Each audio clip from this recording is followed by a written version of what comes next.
بسم اللہ الرحمن الرحیم اللہم صلی علی محمد و آل محمد۔ تمام ناظرین السلام علیکم ورحمۃ اللہ وبرکاتہ۔ اللہ تعالیٰ کی ذات سے امید ہے تمام دوست احباب خیر و عافیت سے ہوں گے۔ اللہ تعالیٰ تمام دوست احباب کو اپنے حفظ و امان میں رکھے۔ ناظرین، آج کا ہمارا عمل ہے گھر سے جادو اور جنات کا خاتمہ کرنا۔ آپ سے گزارش ہے، آپ اگر ہمارے چینل پہ نئے آئے ہیں تو ہمارے چینل کو سبسکرائب کریں اور گھنٹی کے بٹن کو پریس کریں تاکہ ہر آنے والی ویڈیو آپ تک بآسانی پہنچ سکے۔ محترم ناظرین، آج کا عمل اگر گھر کے چار دیواری یا گھر کے اندر اثرات ہیں، آسیب ہے یا جنات ہیں، تنگ کرتے ہیں، دروازے کھٹکتے ہیں، یا اسی طرح سے گھر کے اندر ایسا محسوس ہوتا ہے کہ کوئی چل رہا ہے، یا سائے کی شکل نظر آتی ہے، یا اسی طرح سے گھر کی چھت کے اوپر بھاگنے اور دوڑنے کی آوازیں محسوس ہوتی ہوں، یا رات کے وقت گھر کی چھت کے اوپر ایسے محسوس ہوتا ہو کہ جس طرح سے کوئی چارپائیاں گھسیٹ رہا ہے، تو یہ تمام علامات جنات و آسیب کی ہیں۔ اور پھر اسی طرح اگر گھر سے تعویذات نکلتے ہیں یا تعویذات کی اشیاء مثلاً جادو کی، جس طرح سے کیل ہیں، سوئیاں ہیں، یا بال وغیرہ نکلتے ہیں یا پتلے نکلتے ہیں، تو اس کا مطلب ہے کہ گھر کے اوپر کوئی کافی شیطانی مسئلہ چل رہا ہے اور جنات و شیاطین مل کر یہ کارروائی کر رہے ہیں۔ تو اس چیز کو ختم کرنے کے لیے آج کا عمل توجہ سے سن لیں۔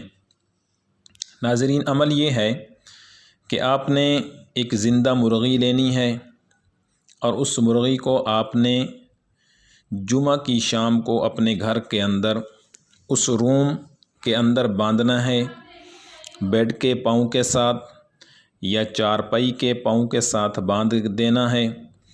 اب عمل رات کے 12 بجے کرنا ہے یا دن کے 12 بجے کرنا ہے، چارپائی یا بیڈ کے اوپر بیٹھ جائیں، یا پھر اسی طرح سے کوئی کرسی وغیرہ رکھ لیں، اس کے پاؤں کے ساتھ اس مرغی کو باندھ دیں اور پھر اس پہ بیٹھ کے آپ نے یہ عمل کرنا ہے۔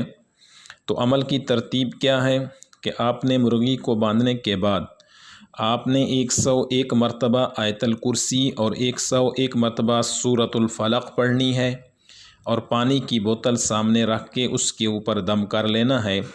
دم کرنے کے بعد آپ نے وہ پانی مرغی کے اوپر چھڑکاؤ کرنا ہے، اور گھر کے مین دروازے کے اندر اور باہر والی سائڈ پہ بھی آپ نے چھڑکاؤ کر دینا ہے۔ اب آپ نے اس مرغی کو ادھر ہی باندھ دینا ہے اور آپ نے سو جانا ہے۔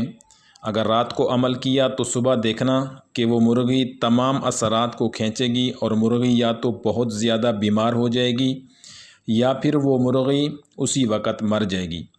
اور اگر زیادہ بیمار ہو جاتی ہیں تو اگلی رات یا دن کو پھر عمل کرنا ہے، اور پھر اس کے اگلے دن دوبارہ عمل کرنا ہے، یعنی ہفتہ اتوار اور پیر یہ عمل کر لیں۔ اور اگر آپ ہفتے میں ایک دن کرنا چاہتے ہیں تو پھر یہی عمل آپ منگل کے دن 12 بجے بھی کر سکتے ہیں۔ اب جب وہ مرغی دیکھتے ہیں کہ مر گئی ہے تو آپ نے اس مرغی کو جا کے قبرستان میں کہیں سائڈ پہ دفن کر دینا ہے۔ تو اس کے مرنے کا مطلب یہ ہے کہ اس نے گھر سے تمام اثرات کو، جنات و شیاطین کو کھینچ کے اپنے اندر کر لیا ہے، اور آپ کے گھر سے وہ اثرات ختم ہو چکے ہیں۔ لیکن یہ عمل ایک بار کرنے سے جان نہیں چھوٹے گی۔ آپ نے اگر ہفتے میں ایک دن کرنا ہے یعنی بروز منگل، تو پھر آپ نے 3 منگل کرنا ہے، اور اگر آپ ہفتے میں 3 دن کرنا چاہتے ہیں تو پھر آپ نے صرف 3 دن عمل یہ کر لینا ہے، یعنی ہفتہ اتوار اور پیر۔ پھر منگل کو آپ نے یہ مرغی وہاں جا کے دفن کر دینی ہے۔ اگر بالفرض وہ مرغی زندہ رہتی ہے، نہیں مرتی، پانی چھڑکاؤ آپ کرتے ہیں اور مرغی بیمار بھی نہیں ہوتی، تب بھی آپ نے جا کے اس مرغی کو قبرستان میں زندہ چھوڑ دینا ہے۔ تو اس کا فائدہ یہ ہوگا کہ انشاءاللہ تعالی گھر سے آسیبی، جناتی، شیطانی اور تویزات کا خاتمہ ہو جائے گا۔ یاد رکھیں یہ گھر کی صفائی کے لیے عمل ہے، گھر سے جنات و شیاطین کی صفائی کے لیے عمل ہے، اور گھر کے اندر جو نظر بد یا اسی طرح روح بد کا اثر ہے یہ اس چیز کا عمل ہے۔ یہ جسمانی جادو کے توڑ یا جسمانی جنات کا توڑ نہیں ہے، بلکہ یہ گھر کی صفائی کا عمل ہے۔ انشاءاللہ اس کرنے سے آپ کا گھر صاف ہو جائے گا۔ اگر آپ کو آج کا یہ عمل پسند آیا تو ہماری اس ویڈیو کو لائک کریں، شیئر کریں اور زیادہ سے زیادہ لوگوں میں شیئر کرتے جائیں۔ اگر آپ حضرات اس کی اجازت چاہتے ہیں تو آپ حضرات سے گزارش ہے کہ اس ویڈیو کو آگے 10 بندوں کو شیئر کریں تو آپ کو اس عمل کی اجازت ہے اور آپ اس عمل کو کر سکتے ہیں۔ السلام علیکم ورحمۃ اللہ وبرکاتہ۔